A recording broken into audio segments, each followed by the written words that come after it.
नमस्कार. पुन्हा एकदा निगमानंद IITमध्ये तुमचं सहर्ष स्वागत बाळांनो. Good afternoon. या अगोदरच्या व्हिडिओमध्ये तुम्ही क्वाड्रॅटिक इक्वेशनच्या संदर्भामध्ये माहिती पाहिली. आज आपण क्वाड्रॅटिक इक्वेशन सॉल्व करण्याच्या ज्या मेथड्स आहेत, there are 3 methods solving of quadratic equation. First is factorization method, second is completing square method and third by formula method. या 3 मेथडपैकी पहिल्या मेथडचा आज अभ्यास आपण करणार आहोत 2.1साठी. आणि याच्या अगोदरच्या व्हिडिओमध्ये जे तुम्ही शिकला आहात क्वाड्रॅटिक इक्वेशन आणि त्याचं स्टँडर्ड फॉर्म, त्याविषयी आपण चर्चा करू की नेमकं फॅक्टरायझेशन मेथडने इक्वेशन कसं सॉल्व करायचं. तर बाळांनो, याच्या अगोदरच्या व्हिडिओमध्ये आपण पाहिलं होतं की ax² + bx + c = 0 हे क्वाड्रॅटिक इक्वेशनचं स्टँडर्ड फॉर्म आहे. ax² + bx + c = 0 हे त्याचं स्टँडर्ड फॉर्म आहे. या स्टँडर्ड फॉर्ममध्ये आपल्याला या बीचे असे 2 अवयव पाडायचे असतात. सपोज लेट बी द तुम्ही या बीचे असे 2 अवयव पाडले की ज्याला तुम्ही थोड्या वेळा करता लेट बी द b1 आणि b2 असं म्हटलं, तर या b1 आणि b2ची addition some of b1 + b2 कर दी तो आपको b मिलना चाहिए. मिडल वाली टर्म्स रिपीट मिलने चाहिए. अगर उनका मल्टीप्लिकेशन कर दिया, प्रोडक्ट कर दिया, b1 × b2 कर दिया तो आपको c × a means a × c मिलना चाहिए. याद रखो ac, इसका मतलब a × c मिलना चाहिए. लेकिन अगर आपकी a की वैल्यू a = 1 आया तो b × b2 की वैल्यू = तो खाली c के बराबर होनी चाहिए. यानी कि आपको 1 बाय 1 एग्जाम्पल सॉल्व करना पडेगा. म्हणजे उदाहरण सोडवताना या बीचे असे 2 अवयव पाडायचे की त्यांची बेरीज जर केली तर ती बी इतकी यावी आणि त्या दोघांचा जर गुणाकार केला तर तो नेमका c × a या दोघांच्या मल्टिप्लिकेशन इतका यावा. म्हणजे ते उदाहरण तुम्हाला सुटायला सोपं जाईल. जर एक्झाम्पल आपण सॉल्व करण्याचा प्रयत्न केला तर 2.1मध्ये बरेचसे एक्झाम्पल्स आपल्याला दिलेत. आपण काही NTSCच्या एक्झाम्पलचाही मागच्या पेपरमध्ये आलेल्यांचा उल्लेख करू की जे फॅक्टरायझेशन मेथडने सोडवता येतील का किंवा सोडवण्याचा आपण त्यांना प्रयत्न करू. तर बाळांनो, हा जो रूल आहे या रूलला आपण एका उदाहरणाद्वारे समजावून घेऊ. उदाहरणार्थ, जर मला x² + 7x + 12 = 0 असे एक इक्वेशन गिवन केलं तर मी या 7च्या संदर्भामध्ये 7 हा माझा b आहे, इथं 1 हा माझा a आहे आणि 12 हा माझा काय आहे c. आणि जेव्हा a 1 असतो तेव्हा b1 × b2 = c यायला हवा, हे आपल्याला लक्षात ठेवायचे. मग 7चे जर आपण समेशनचे 2 फॅक्टर्स पाडले तर कसे पडतील. तर बाळांनो, 6 + 1 हा = 7 होईल. 5 + 2 = पुन्हा 7 होईल. जर आपण 4 + 3 = 7. पण बाळांनो, जर मी 6 1 to 1 केलं तर 6 1 = 6 होईल. 5 × 2 केलं तर 5 2 = 10 होईल. बट 4 3 = 12 म्हणजे 4 + 3 केलं तर 7 होतं आणि 4 3 = 12. म्हणजे मला या पद्धतीनं 4 आणि 3 हे त्याचे अवयव मला सापडतील. आणि वास्तविक पाहता जर हे असे अवयव मला पाडायचे असतील तर या 12चे 2 फॅक्टर्स मी पाडलेत. एक 4 पडलाय आणि एक 3 पडलाय. रूल एक आणखीन लक्षात ठेवा की नेहमीच मधल्या पदाचं चिन्ह मोठ्या अवयवाला द्यावं, +4, आणि त्याच्यावर आधारित मला या 4मध्ये 3 मिळवायचे आहेत. मग प्लस = होता, मग त्यामुळे 3लाही मला छोट्या अवयवालाही प्लस द्यावं लागेल. मग हे जे अवयव आहेत ते या रूपामध्ये तुम्हाला लिहायचे आहेत. x² + 4x + 3x + 12 = 0. नंतर मेक 2 पेअर्स, तुम्हाला 2 पेअर्स मिळवायचे आहेत. पहिली पेअर्स मिळेल x² + 4x आणि दुसरी पेअर मिळेल 3x + 12. आणि त्या दोन्ही पेअर्समधनं तुम्हाला कॉमन काढायचे. या दोघांमधनं कॉमन x निघेल. x + 4 असं इथं शिल्लक राहील आणि इथं +3 कॉमन निघेल. मग x + 3 4 = 12 = 0. आणि पुन्हा या दोघांमध्ये x + 4 आणि x + 4 हे कॉमन आहेत, त्यांनाही टेकअप कॉमन करा. Against common take up binomial x + 4 and remains x + 3 उरलेलं दुसऱ्या ब्रॅकेटमध्ये लिहून घ्या = 0. या दोन्ही ब्रॅकेट = 0 आहे म्हणजे या दोघांचा प्रोडक्ट = 0 आहे. म्हणजे प्रत्येक ब्रॅकेट = 0 कारण 2 संख्यांचा गुणाकार 0 येतो. म्हणजे याचा अर्थ त्या दोघांपैकी एक कोणतं तरी ब्रॅकेट हे 0 असतं, हे महत्त्वाचं. म्हणून x + 4 इज इक्वल्स टू 0 और x+3 इज इक्वल्स टू 0. तर लेकरांनो x+4 इज इक्वल्स टू 0 हे तरी शून्य असेल किंवा x+3 इज इक्वल्स टू 0 हे तरी शून्य असेल. म्हणून x हा +4 ट्रान्सफर केला तर -4 मिळेल और हा 3 ट्रान्सफर केला तर पुन्हा तो -3 मिळेल. म्हणून तुमचं उत्तर तुम्हाला मिळेल -4 and -3 is the roots of given quadratic equation. Simple आहे एकदम. फक्त लक्षात ठेवा, जर तुम्हाला एखाद्या संख्येचे फॅक्टर्स पाडता आले की तुमचं इक्वेशन सुटलं म्हणून समजायचं. म्हणजे इक्वेशन सोडवण्यासाठी सर्वात अगोदर तुम्हाला फॅक्टर्स पाडता यायला पाहिजेत. आणि तुमच्या 2.1 मध्ये जे काही एक्झाम्पल्स तुम्हाला गिवन केले त्यापैकी एक एक्झाम्पल्स आपण सोडवण्याचा प्रयत्न करू. तर पहिलं एक्झाम्पल आपल्याला त्यांनी गिवन केलंय. जे एक्झाम्पल आपण सॉल्व करणार आहोत, आपल्याला रूल लक्षात ठेवायचे. सर्वात अगोदर write the given equation in it standard form. Then second step तुम्हाला करायची स्प्लिट द मिडल टर्म. तुम्हाला मिडल टर्मला स्प्लिट करायचे. नेक्स्ट स्टेप करायची मेक द पेयर्स. पुन्हा पेयर्स तुम्हाला मिळवायचे आहेत. नंतर तुम्हाला टेक आउट द कॉमन. त्या पेयर्समधनं टेक आउट द कॉमन करायचा आहे. जो कॉमन असेल त्याला कॉमन टेक आउट करायचे. Then against take out the common by binomial expression. मग पुन्हा त्या मिळालेल्या त्या बायनोमियल एक्सप्रेशनमधनं एक कंस टेकअप कॉमन करायचे, एक ब्रॅकेट कॉमन टेकअप करायचा आहे. And then factors of the quadratic equations. तुम्हाला factors of the quadratic equation मिळतील. Right each of the each bracket of equal to the 0 and then we make the factors of given quadratic equation. So 2.1 practice set 2.1 मधलं पहिलं example आपण पाहतोय, जे की example आहे x square minus 15x plus 54 is equals to 0. बाळांनो या ठिकाणी मला 54चे असे 2 फॅक्टर्स पाडायचे आहेत की ज्यांची बेरीज 15 आणायची, किंवा 15चे असे 2 अवयव मला पाडायचे आहेत की ज्यांचा प्रोडक्ट a इंटू सीच्या इक्वल यावा अँड ॲडिशन b इतकी यावी. मग मला 54चे फॅक्टर्स असे मिळतील. 54चे मी 2 फॅक्टर्स पाडतोय, एक 9 आणि सेकंड 9 6 जा 54. मी तुम्हाला म्हटलं होतं की मोठ्या इन ग्रेटेस्ट फॅक्टर को मिडल का साइन दो बच्चो. ये 9 वाला ग्रेटेस्ट आहे तो ह्या -9 या 9 मध्ये तुम्हाला 6 मिळवल्यावर 15 येणार आहेत. मग आता आपल्याला 6ला डिपेंड्स ऑन धिस, याला मायनस आहे म्हटल्यानंतर यालाही तुम्हाला काय द्यावं लागेल, मायनस द्यावं लागेल. आणि मग तुम्हाला सगळ्यात अगोदर पाहिजे की दिलेलं इक्वेशन हे स्टँडर्ड फॉर्ममध्ये आहे किंवा नाही, तर ते स्टँडर्ड फॉर्ममध्ये आहे. मग the given quadratic equation x square minus 15x plus 54 is equals to काय 0. त्याचे 2 फॅक्टर्स मी पाडलेत, -9 and -6.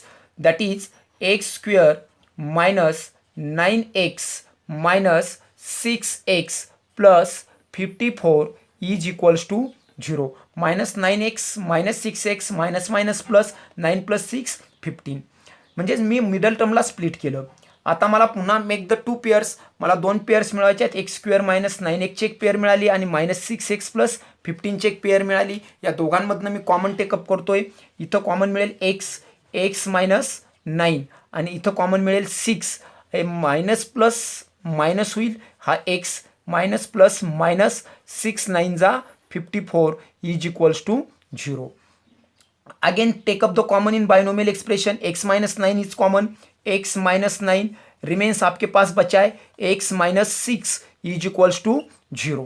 Therefore each bracket is equals to 0. x minus 9 is equals to 0 और आपको फिर से मिल रहा है x minus 6 is equals to 0. Therefore x minus को अगर ट्रांसफर कर दिया तो प्लस बन जाएगा x इज इक्वल्स टू 9 और यहाँ पे बन गया x is equals to 6. Therefore 9 and 6 is the root of given quadratic equation. Write your answer. Do you understand? Nice. Very simple आहे. खूप सोपं आहे. सरळ पद्धतीने आपल्याला ते करायचं आहे. हे तुमच्या प्रॅक्टिस सेट 2.1 मधलं पहिलं एक्झाम्पल होतं. प्रॅक्टिस सेट 2.1 मध्ये सेकंड एक्झाम्पल तुम्हाला गिवन केलं आहे, जे आत्ता आपण पाहणार आहोत. त्या एक्झाम्पल्समध्ये गिवन केलं आहे x square. Second example x square plus x minus 20 is equals to 0. इथं मला 20चे असे 2 फॅक्टर्स पाडायचे आहेत की ज्यांची समेशन मला 1 आणायची आहे. तर बाळांनो मला काय मिळेल पहा, x square plus x minus 20 is equals to 0 हे स्टँडर्ड फॉर्ममध्ये होतं ऑलरेडी, म्हणून मी जशाच तसं लिहिलं. The given quadratic equation x square plus x minus 20 is equals to 0. या 20चे फॅक्टर्स मी पाडतोय. 20चे फॅक्टर्स मला पडतील 4 अँड 5. 4 5 जा 20. बट एक गोष्ट लक्षात ठेवा बाळांनो, हे 4 मला एक जणांनी प्रश्न विचारला होता का अगोदर कोणता लिहायचा, कोणता अगोदर 4 5 जा 20 लिहिलं काय अँड 5 4 जा 20 लिहिलं काय, काही प्रॉब्लेम नाही. मग 5ला आपल्याला मधलं चिन्ह द्यायचं आहे. जर मी 5ला पॉझिटिव्ह दिलं तर निश्चित मधल्या मिडल साईन जर मी ग्रेटेस्ट फॅक्टर्सला दिलं तर मला 5मधनं 4 मायनस करायचे आहेत किंवा सबट्रॅक्ट करायचे आहेत, दॅट इज -4. म्हणजे या ठिकाणी काय येईल बाळांनो, x square plus 5x minus 4x minus 20 is equals to 0. Make the 2 pairs. आपल्याला 2 पेअर्स मिळवायचे आहेत. एक्स स्क्वेअर प्लस 5x ची एक पेअर्स मिळाली आणि -4x मायनस 20ची मला दुसरी पेअर्स मिळाली. पहिल्या पेअर्समध्ये मला टेकअप कॉमन मिळाला x आणि x प्लस 5 हे मला मिळालं. दुसऱ्यामध्ये -4 हा कॉमन मिळाला. हा x minus minus minus minus plus होईल अँड 4 5 जा 20 is equals to 0. Against take up the common binomial x plus 5 ह्याला आपण कॉमन घेतलं आणि रिमेन्स तुमच्याकडे उरलं x minus 4 is equals to 0. हा प्रत्येक ब्रॅकेट इज इक्वल्स टू 0 आहे. म्हणजेच that is x plus 5 is equals to 0 और x minus 4 is equals to 0. Therefore x is equals to -5 और ये माइनस से ट्रांसफर बन गया तो plus x is equals to 4 is the roots of given quadratic equation. हे त्या quadratic इक्वेशनचे काय आहेत, रूट्स आहेत. बाळांनो, जर आपण एक एक्झाम्पलचा विचार केला तर आपल्याला निश्चित आणि निश्चित ते एक्झाम्पल सोडवायला सोपे जातील. चला आपण पुढचं नंबर 3चं एक्झाम्पल पाहू. 3rd एक्झाम्पल दिलंय 2y square plus 27y 2y square plus 27y plus 13 is equals to 0. आता एक गोष्ट लक्षात ठेवा बाळांनो, आतापर्यंतच्या एक्झाम्पलमध्ये स्क्वेअरिक टर्मचा कोइफिशियंट 1 होता, परंतु आता स्क्वेअरिक टर्मचा कोइफिशियंट किती आहे, 2 आहे. म्हणजे या 2 आपल्याला या बीचे असे 2 अवयव पाडायचे आहेत की ज्यांचं प्रोडक्ट केलं तर a इंटू काय यावं, c. म्हणजे 2 इंटू 13 जर मी केलं वी गेट 13 2 जा 26. आता मला या 26चे अवयव पाडायचे आहेत, हे लक्षात ठेवा. म्हणजे मी ए आणि सीचा अगोदर गुणाकार करेल आणि आलेल्या गुणाकाराचे 2 फॅक्टर्स असे फाइंड करेल की ज्यांची समेशन्स मला काय यावी, 26 यावी. 13 2 जा 26 हे मिळेल 13 दुने 26, परंतु 13 2 15 होतील किंवा 13मधनं 2 गेले 11 होतील, 27 येणार नाहीत. बऱ्याचशा पेअर्स आपल्याला फाइंड होतील, परंतु आपल्याला आणायचे किती, 27.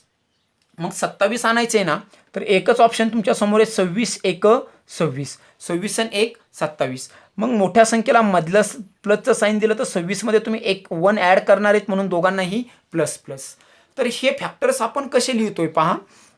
म्हणजे दिलेलं क्वाड्रेटिक इक्वेशन ऑलरेडी स्टँडर्ड फॉर्ममध्ये, हे महत्त्वाचं. आता हे फॅक्टर्स लिहिताना आपल्याला सर्वात महत्त्वाची गोष्ट आहे 2y square plus 26y plus एक तर आपण लिहित नाही कधी, म्हणून y plus 13 is equals to 0. मला 2 पेअर्स मिळवायचे आहेत. एक 2y स्क्वेअर प्लस 26y ही मिळाली आणि दुसरी पेअर मिळाली y प्लस 13. या ठिकाणी मला कॉमन काय टेकअप होते पहा. या ठिकाणी 2a म्हणजे आणि y आहे. जर मी 2y ला कॉमन काढलं तर ब्रॅकेटमध्ये शिल्लक राहील y प्लस 2 1 जा 2 2 3 जा 6. या दोघांमधनं मला एक कॉमन काढावं लागेल, म्हणजे y प्लस काय राहील 13 is equals to 0. That is आपल्याला बायनोमियल एक्सप्रेशनमधून कॉमन निघेल y प्लस 13 आणि रिमेन्स तुमच्याकडे उरलं 2y plus 1 is equals to 0. हे दोन्ही ब्रॅकेट इज इक्वल्स टू 0 आहेत, म्हणजे y plus 13 is equals to 0 और 2y plus 1 is equals to 0. Therefore y is equals to -13 और 2y is equals to -1 means y is equals to -1/2. म्हणजेच आपल्याला roots मिळाले -13 and -1/2 are the roots of quadratic equation हे त्याचे काय आहेत, roots आहेत. त्यानंतर आपल्याला तिसरं एक्झाम्पल इथं गिव्हन केले. त्या तिसऱ्या एक्झाम्पलकडे आपण जाऊ. ते थर्ड एक्झाम्पल असं दिलंय की ते स्टँडर्ड फॉर्म, मी तुम्हाला अगोदर सांगितलं होतं की प्रत्येक एक्झाम्पल हे स्टँडर्ड फॉर्ममध्ये असावं. त्यांनी ते एक्झाम्पल स्टँडर्ड फॉर्ममध्ये दिलेलं नाहीये. त्यांनी एक्झाम्पल आपल्याला गिव्हन केलंय. आय एम सॉरी, नंबर 4चं एक्झाम्पल आपण पाहतोय. ते एक्झाम्पल आपल्याला असं दिलंय त्यांनी 5m square is equals 22m plus 15.